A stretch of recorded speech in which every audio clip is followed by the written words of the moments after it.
All right, so this week we've made it through the cause, that God is the cause of the universe. We made it through the order, the fact that there is a great amount of order in the universe, and that through that order we can see that it has to be, um, it has to be done through an intelligence, and that we can trace that intelligence back to God. Today, what we're going to talk about is rules, that the universe has rules. Um, and what that really is the moral argument for God's existence.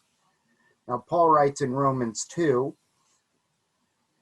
verses 14 and 15, when the Gentiles who do not have the law do instinctively the things of the law, these, not having the law, are a law to themselves, and that they show the work of the law written in their hearts, their conscience bearing witness. So Paul's even telling us that, hey, everybody lives by a moral code at the base of everything, right? And that moral code uh, was put there by the creator, by the designer. He starts off with, shockingly, one of the most intrinsically compelling arguments for God's existence is also one that is often discounted by believers and unbelievers alike. The moral argument has undeniably captured the attention of many skeptics and lifted them out of their intellectual doubts and set up them on firm theistic foundations. Yet, there it is, some have considered it to be an elaborate case of question begging. What cannot be denied is its usefulness in convincing skeptics from the truth of Christian theism. Francis Collins, the head of the Human Genome Project, describes his experience of the argument as follows. Encountering this argument at age 26, I was stunned by its logic. Here, hiding in my own heart, as familiar as anything in daily experience, but now emerging for the first time as a clarifying principle, this moral law shone its bright white light into the childish recesses of my atheism and demanded a serious consideration of its origin. Was this God looking back at me? Right? And C.S. Lewis, he talks about um, it, saying that it's not reliant on uh, the sophistication of a scientific argument like the order, um, nor the epic grandeur of the cosmological argument, right, which is the cause. Um, it's just born out in us. We see it. We see it daily. We know things are right and wrong. And for you to be able to say something is right or wrong, that has to be based on some standard set. If something is wrong, you can't say something's right or wrong if there isn't a standard set with which to say that. So here he posits William Lane Craig's version of the moral argument, and it starts off, if God does not exist, objective moral values and duties do not exist. Objective moral values and duties do exist, therefore God exists. Right? So what we're going to do is we're going to kind of walk through each of these, right? Um, the first thing we need to get to is, what is an objective moral value or duty, right? That's this belief that it's a level playing field all the way across, right? We're all in the same level playing field. That's really what it is. We all have one standard, right? And some people say, well, standards are different no matter where you are. Well, the question is that true? And they say, well, society sets the standard. So if society sets the standard, right, and the standard is relative to where we are, we've got to look at it as, this is like saying that the German society in the 1930s and 40s set the standard that Jewish people were worth less than non-Jewish people and thus deserve to be killed. Right? That's the standard, right? That's a subjective standard, obviously. This is the problem with subjectivity, is things can change, right? What we're positing is that an objective standard is a standard that doesn't change. Like if I were to tell you a math problem and say 2 plus 2 equals 5, what would you say to me? Hopefully you'd tell me I'm wrong, right? Because we all know that 2 plus 2 equals 4. If there was no one on earth, it wouldn't change the fact that 2 plus 2 equals 4. It's an objective standard, right? Subjectivity does deal with matters that are relative, right? If you like chocolate ice cream or vanilla ice cream, that's a subjective standard, right?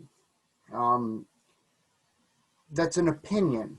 Or, well, most people like, vanilla ice cream, so vanilla ice cream is the right ice cream to eat. Or let's even look back at something we know is wrong, right? 3 in 4 doctors, this is from the 1950s, 3 in 4 doctors recommend Camel cigarettes. That's an actual advertisement. Now, how about 0 in 4 doctors now, right? Nobody recommends that. So it's something that changed with the addition of knowledge, right? As we learned more, our consensus changed. So it was subjective to the time, right? We can look all over the place, and we'll see it. But this lands us with what's called relativism. Now, a relativist holds that all truth is relative. What's true for you is true for you, and what's true for me is true for me. That's relativism. So what is meant by this is that all truth is subjective. It can be true for you, right? That chocolate ice cream is the best flavor, right? But it's also true for me that strawberry ice cream with the little chunks of strawberry is the best flavor. And they're not in opposition to each other at all. That's what it's saying, to say that subjective moral values are all there is. Well, which one of us is right? Mine says that yours is a lie, and yours says that mine is a lie. Both can't then be true, right? So it's like saying it's okay to murder people, and another place says it's not okay to murder people. So which is it? Well, they're both subjective at that point. So we have to say, well, we don't know. So this does extend to all truth. So there are people who are called situational relativists, which say that the truth depends on the circumstances. So Peter Kreeft, he's a Catholic apologist. He's a philosopher first. He says no culture in history has ever embraced moral relativism and survived. Right. So our culture, therefore, will either, 1, be the first and disprove history's clearest lesson, or 2, persist in its relativism and die, or 3, repent of its relativism and live. There is no more options. That's it. We will either be the first to ever embrace moral relativism and survive, which I don't know, doubt it, or we will die off as a society, or 3, we'll change our minds, realize that relativism is not a good thing to have, and we'll survive just fine. Right? So he put a core moment here, and he said it might help to think of objective things as factual and subjective things as matters of opinion. Right? So if you have something that is true, right, that's a fact, right? 2 plus 2 equals 4. That's objective. If you have vanilla ice cream is the best flavor, that's subjective. Subjective. Right? Then he says a point of clarification needs to be made with the term, with respect to the terms values and duties. A value is something that is good or bad, right? We look at it and we're like, this is, it's the sunset was beautiful. That's value, right? It's good. Mm-hmm. Or red sky at night, sailors delight. Red sky in morning, sailors take warning, right? We see both a good and a bad there. A duty is something that is right or wrong, right? So it is right to love your neighbor. It is wrong to hate those who persecute you. Yes. So that's a duty. So that's why there has to be a distinction between a moral value and a moral duty. If something is good, we know why it's good. So the claim of premise one is that if God doesn't exist, then moral values and duties, which are objective or absolute, do not exist. Right? So if God does not exist, then it's a matter of opinion whether something is truly right or wrong. So Francis Schaeffer says, if there is no absolute moral standard, then one cannot say in a final sense that anything is right or wrong. By absolute, we mean that which always applies, that which provides final or ultimate standard. There must be an absolute if there are to be morals. There must be an absolute if there are to be real values. There is no absolute beyond man's ideas, and there is no final appeal to judge between individuals and groups whose moral judgments conflict. We are merely left with conflicting opinions, right?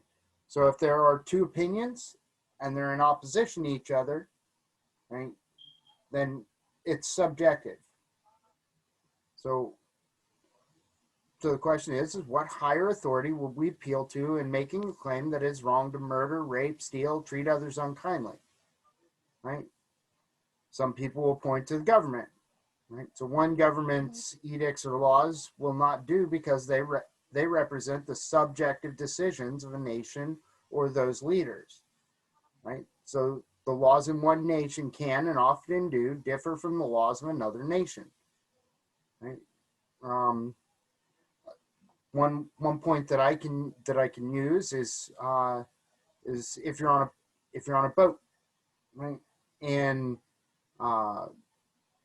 inland America, if you are returning, right, and you're in a lane, so you're like driving on a street almost, only in the water. If you're in the lane, the red buoy will be on your right side if you're returning to home. If you are in Europe, England, Spain, France, the red buoy will be on your left, right? That's the law that you're living by when you drive there, when you go there. Same thing with driving on a street. In England, they drive on the wrong side of the street, what I would call the wrong side of the street. They drive on the left side of the street so that the cars going in the opposite direction are passing on the other side of your vehicle. So without God, moral values and duties are subjective, right? Yeah. There's nothing to ground it. If God does exist, then moral values and duties are objective, meaning that there is something foundational to them. And in a world without God, there is no intrinsic purpose to human life, right? Atheists will even admit to that. Right? Jean Paul Sartre, he said that man has to create a purpose for himself. Says, but in reality and for the existentialist, there is no love apart from the deeds of love, no potentiality of love other than that which is manifested in loving. There is no genius other than that which is expressed in works of art. The genius of Proust is the totality of works of Proust. Genius of Racine is a series of his tragedies, outside of which there is nothing. Why should we attribute to Racine the capacity to write yet another tragedy when that is precisely what he did not write? In life, a man commits himself, draws his own portrait, and there is nothing but that portrait. What we mean to say is that a man is no other than a series of undertakings that he is the sum, the organization, the set of relations that constitute these undertakings. So by this standard, right, man is what he does. So it doesn't actually require a real purpose for him. There's no real purpose for him. The purpose is subjective. Whatever he wants it to be, that's what it is. Now, that doesn't seem to fit with what we see in life, right? Our purpose isn't, just to be here, procreate, and die, and that's it. That's all we have. But if we want purpose, we have to create it for ourselves. That doesn't even seem to be that.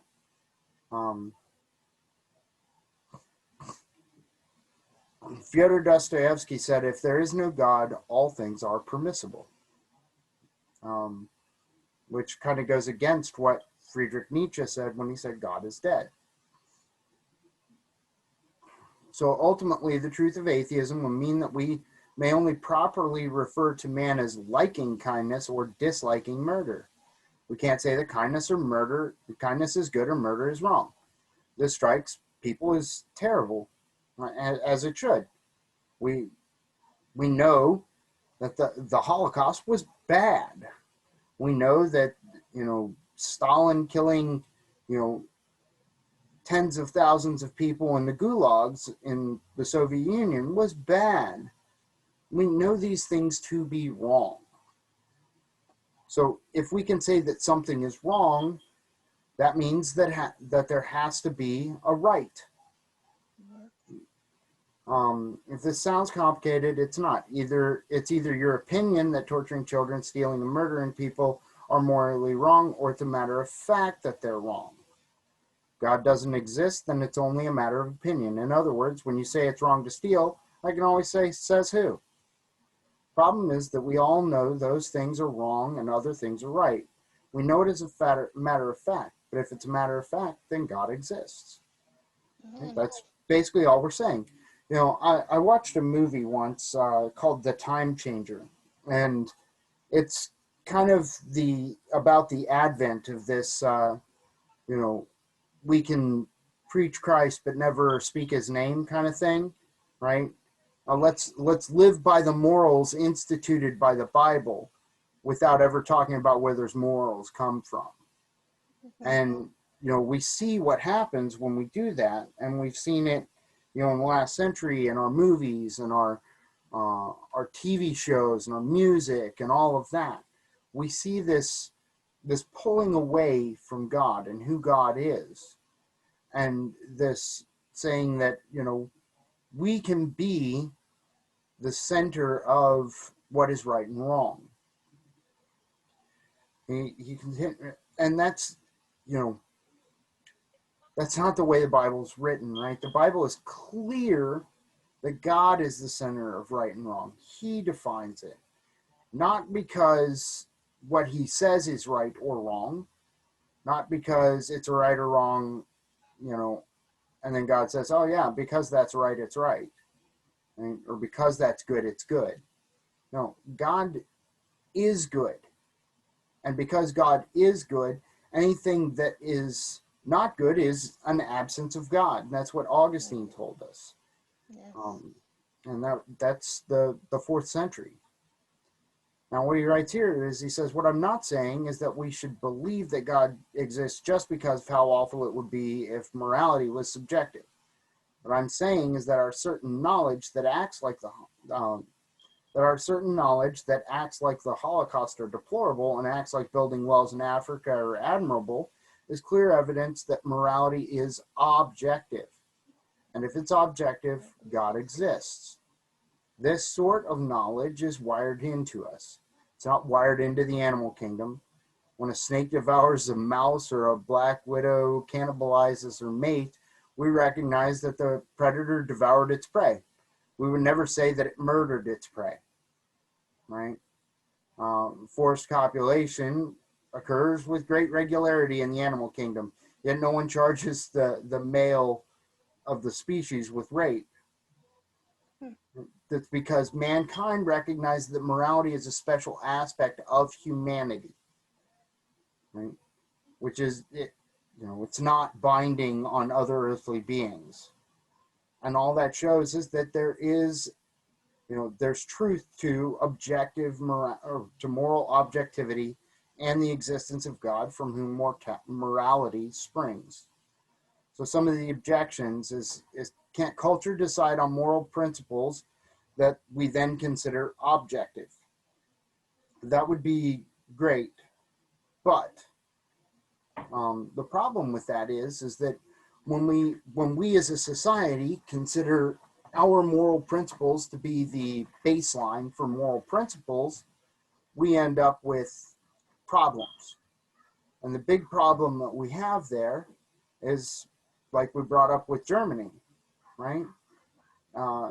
If Germany, if what happened in Germany were to happen here, we would say, wow, that's, years later, oh, that's terrible. You can't do that. Even though the society or culture determined it was good, right? Budichevsky wrote, the whole meaning of morality is a rule that we ought to obey, whether we like it or not. If so, then the idea of creating a morality we like better is incoherent. Moreover, it would seem that until we created our new morality, we would have no standard by which to criticize God, right? Since we have not yet created one. The standard by which we judge him must be the very standard that he gave us. If it's good enough to judge him by, then why do we need a new one? So, we've got to remember that anything we're going to say, hey, I'm a better judge than God, we've got to judge God by that standard. And that's not going to work out real well for us.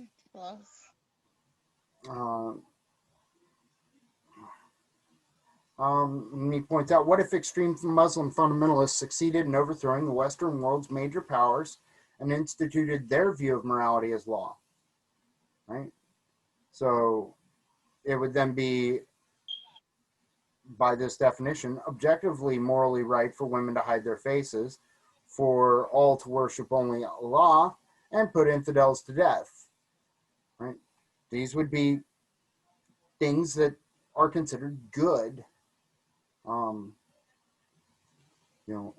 If it is not absolute, then nothing is really right or wrong, good or bad, right? C.S. Lewis said, if good or better are terms deriving their sole meaning from the ideology of each people, and of course ideologies themselves cannot be better or worse than each other. Unless the measuring rod is independent of the things measured, we can do no measuring. For the same reason, it is useless to compare the moral ideas of one age with those of another. Progress and decadence are alike meaningless words, right? So we can't say progress, right? We're progressing if there's no standard by which to measure, right? If everything's subjective, then how do you measure progress? If a ruler's subjective, how do you measure 3 inches? How do you know that your child is growing from 3 foot to 3'4"? Right? We have to have something to measure it based off of. And then the next objection to this that he brings up is, isn't humanity's shared desire for happiness an objective foundation for morality? Right? So this would be, saying that since all men desire happiness, we can locate objective moral values without God by recognizing morality as the principles which lead to human happiness. What makes some people happy? And those things aren't going to make other people happy. So if, my having one of 25 cars, let's say there's a limited car that there are 25 of, and all of my happiness is rolled into having one of these 25 cars, and there are 25 other people who want to have that car, right? Which one of us is morally obligated to give up the car for that 26th person, right? So you know, that's it's also just an appeal to the masses for your definition, and that's a logical fallacy. The next one, isn't humanity's shared desire to flourish an objective foundation for morality? Um,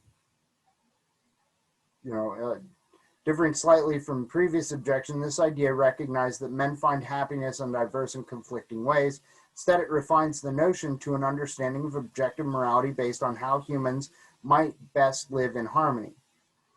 Right? We can see it again with other religions. Right? We have a desire to flourish as Christians. Muslims have a desire for their faith to flourish. So if my goal is to have 100% of the world be Christian and the Muslim's goal is to have 100% of the world be Muslim, isn't there going to be something we have to decide which one's good, right? Based on that. Yeah. So again, we're appealing to this masses, but it doesn't work that way, right? We can't just say, oh well, you know, it's what's good for some or good for all, or what's good for most is good enough, right? That's kind of what they're saying. Then this one, is based on a misunderstanding, and I'm glad it gets to it here. Right? It says, if God is necessary for objective morality, why do atheists often lead moral lives? Did we anywhere in here say that you have to believe in God for morals to exist? No. Nowhere in this did we say that you have to believe in God to be moral. Not at all, not even remotely, right? This is a misunderstanding of the argument. We're not saying that an atheist cannot act morally, right? That's in no way, shape, or form did we say that. Right? We're saying that there has to be a foundation upon which we can measure what is moral, right? So atheists will say, well, religion's just as bad because, you know, there was the Crusades and the Spanish Inquisition, and you know, they'll just continue to go on and on and on, the witch trials and all that. 17 people died in the Salem witch trials, by the way. I always find that to be an interesting objection they have, because not that many people died in it. But overall, right, a very small percentage of wars are fought over religion. So that's not even a good objection. What we're actually talking about is that God has to be the moral, you know, standard upon which to measure. Just because somebody acts bad who is a Christian does not mean that Christianity is bad, any more than somebody who acts good who's an atheist, right, doesn't mean that atheism is good. It just doesn't. One does not make the other. And then the last one he says is, if God is necessary for objective morality, why do some believers live amoral lives? Right? That's the same thing. Right? If there's, you know, this is no different than saying if vegetarians believe that eating meat is bad for them, then why do some vegetarians occasionally eat meat? Or why do some non-vegetarians eat salad? That doesn't mean that it's true. Doesn't mean that it's false. Right? The way somebody acts within a worldview does not define it as true or false. It doesn't define it as right or wrong. It defines that person and says that they're not living or are living in accordance with what they truly believe. So the objection to premise 2, which is that objective moral values and duties do exist, is we've kind of covered that, right? We know that certain things are wrong, right? So this is that we know what evil is. It's the absence of God, right? That's kind of what Augustine was getting at. We really can't get a good there really isn't a good argument for subjective moral values, because it's always, well, this group says this is good and this group says this is good, and they can live in harmony. Well, that doesn't speak to either of them being true, which is the need for, which is objective, right? Which one is factual, right?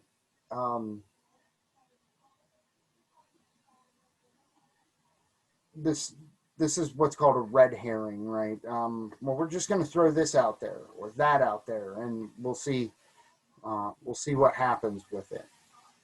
And then, doesn't societal evolution explain why people believe morality is objective, right? And this is, morality is just the current result of what is best for the herd.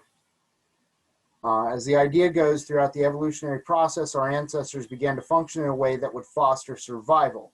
Turned out that divisive elements in a group, like what we now call theft and murder, led to a societal implosion with negative effects for every individual of the group. These negative effects naturally extended to the perpetrator of the divisive act as well. Thus, a norm developed within the group which shunned such activities.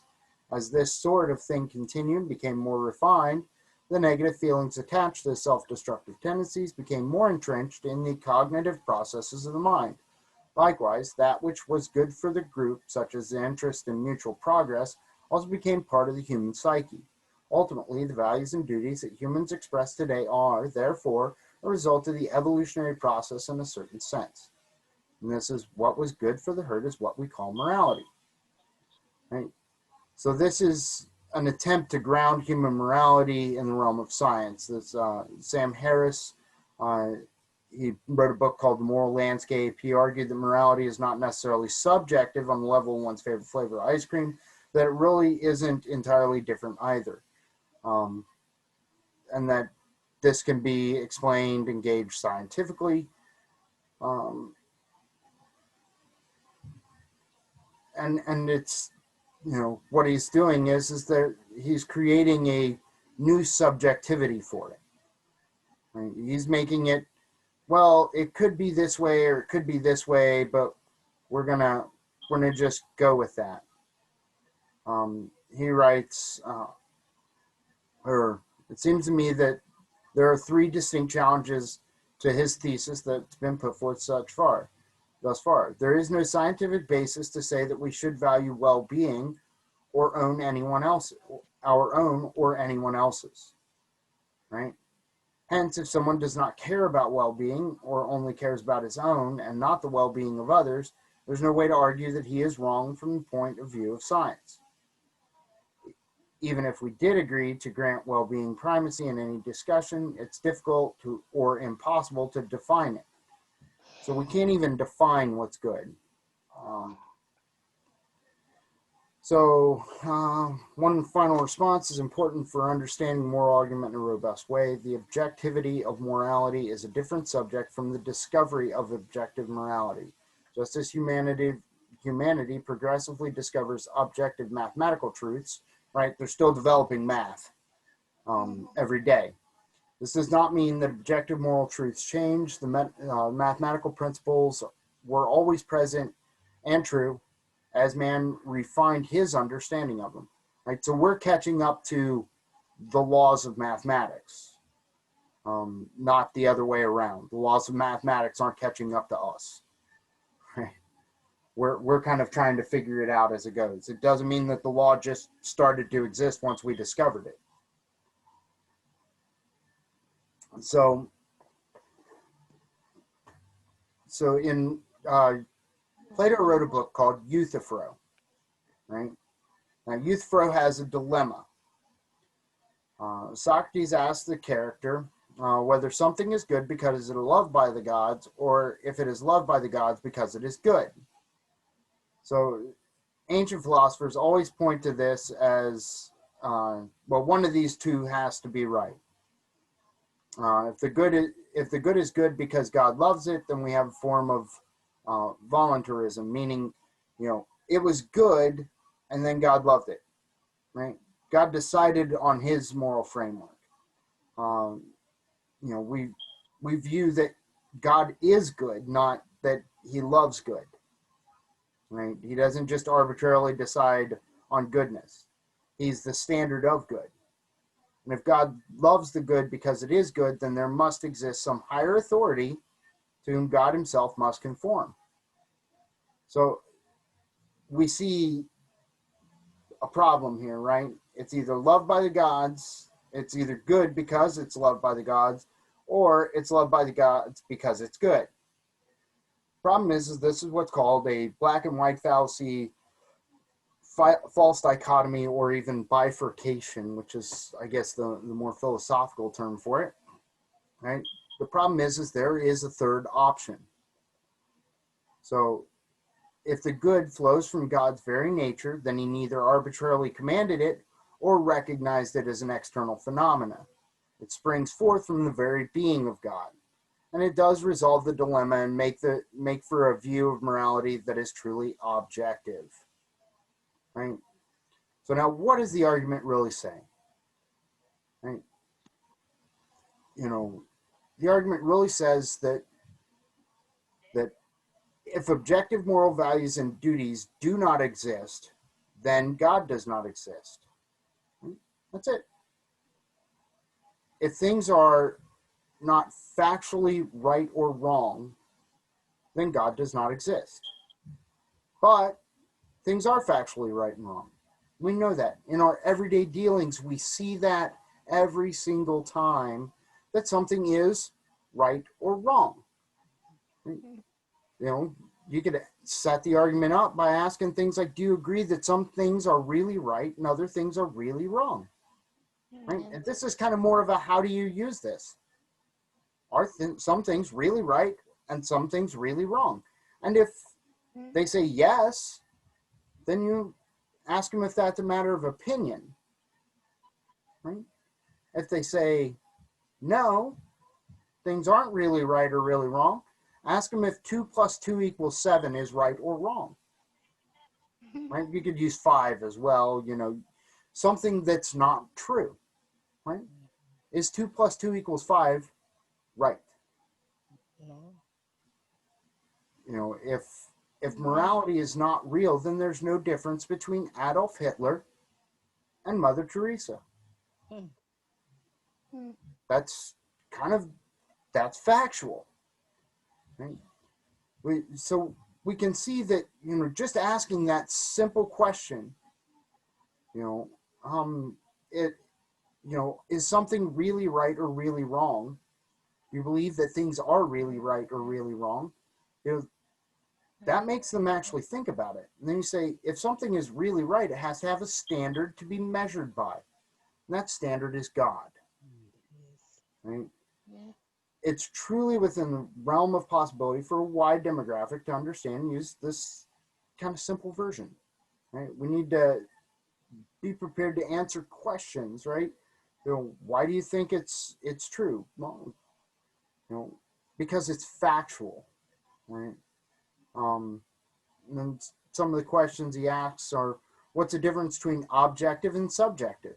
Objective, it's based on the object you're looking at. Is morality true? Subjective, I think it is. One's looking on the other thing, one's looking on yourself or on the subject, right? She believes that God does not exist. Well, subjective. God exists. Objective. Does it mean to say, what does it mean to say that moral values and duties are objectively true? Right? We're saying that they are really true, that they're really real. Why is it that God is the only explanation for objective morality? Because without a foundation for objective morality, you can't have something to measure it by. Right? We can't make up objective morality because then it's just subjective over time. That we've just said, okay, it's no different than if we put in every math book in America 2 + 2 = 5, and we pass that on for centuries, and everybody believes that 2 + 2 = 5. Does that make it true? Still wrong. No, it's wrong. Right? You know, we have morality as humans, animals do not. And that's kind of the one thing that he gets at here at the end. So, that's really what I wanted to talk about tonight. So I will go ahead and end the share and we can actually talk. Stop the share. There it is. All right. So are there any questions over anything we talked about? I'm lost. A lot. Go ahead and ask them. I'm lost. I'm lost, Pastor Matt. It's so Is much. something There's so true? much to learn. So the question is really, the only thing that we really need to remember is that we have morals. Why do we have morals? How do we know that we have morals? How do we know that people didn't develop them? Because they're true everywhere. No matter where you go, it's true. Is it wrong, to rape, murder, beat children, Yes. things of that nature? We know that's wrong, Yeah. right? It is wrong. And based on that, we can know that we have objective moral values and duties, right? It is right to help your neighbor. Right. Right? We know that that's right. Jesus tells us it's right. So we know and understand the rightness of it. So basically, the difference is one is factual and one is opinion, right? No difference than 2 + 2 = 4 and 2 + 2 = 5, right? I can propagate out the opinion that 2 + 2 = 5 forever and everybody can believe it. It doesn't change the fact that there's a factual over here that 2 + 2 = 4. Right. Any different than Hitler saying that the Holocaust was a good thing, made it a good thing. Does that kind of clear it up a little bit? Yes. Yes. Okay, good. All right. We got one. So what listening to all of these since you started, Pastor Mark. These people try everything to want to prove that God don't exist. I agree. Oh my gosh. They'll They will appeal to science. They'll appeal to whatever they can. to prove that God don't exist. Yes. My Lord. Pastor Matt, Yes, ma'am. so today we did the moral argument. Yes, ma'am. Last time we did the scientific argument. Am I correct? It's more of a scientific argument. It's called the teleological or argument from design. Okay, so if you don't mind, so we did COR, and all three Yeah. are three different arguments. Yes. The next one is going to be less of an argument and more of we have evidence within our own lives, right? Our own experience with God is Right. a good foundation for us to understand that God exists. So are there just those three arguments then? Those are the three that we're going to talk about. There are two more, really. Okay. But one's called the ontological argument, which is the argument from existence. God exists because he has to exist, because we can't think of anything higher. So all right. ontology thought. Just to help me out, if you don't mind, and you could just text me the C, the O, the R, and next to each one, just explain what that argument is, because I'm not familiar with some other terms. Absolutely. So yeah, so I can follow. Okay, thank you. Great job. I am understanding it a lot better now. Well, good. Any other questions? Nothing? All right, well, everybody. So let me just clarify one thing. You said subjective means you're looking at the subject, which is a person who is speaking or believing. Or a group of people, right. Right, and then objective, you're looking at the object, which is a fact. Yeah, the fact. Did I get that? Okay. Yes, ma'am. 100%. All right. I'm learning. Hey, all right. We're winning. Yes, I am not a very argumentative person. I like to state what I know, what I believe, and I leave people to make their decision. I'm not the one to like have an argument, whatever, but I'm learning that in defending my faith, I need to understand how people can think and then how to react to the things they say. Yeah. Yeah. But so thanks. Not a problem. All right. Anything else? All right. Well, let's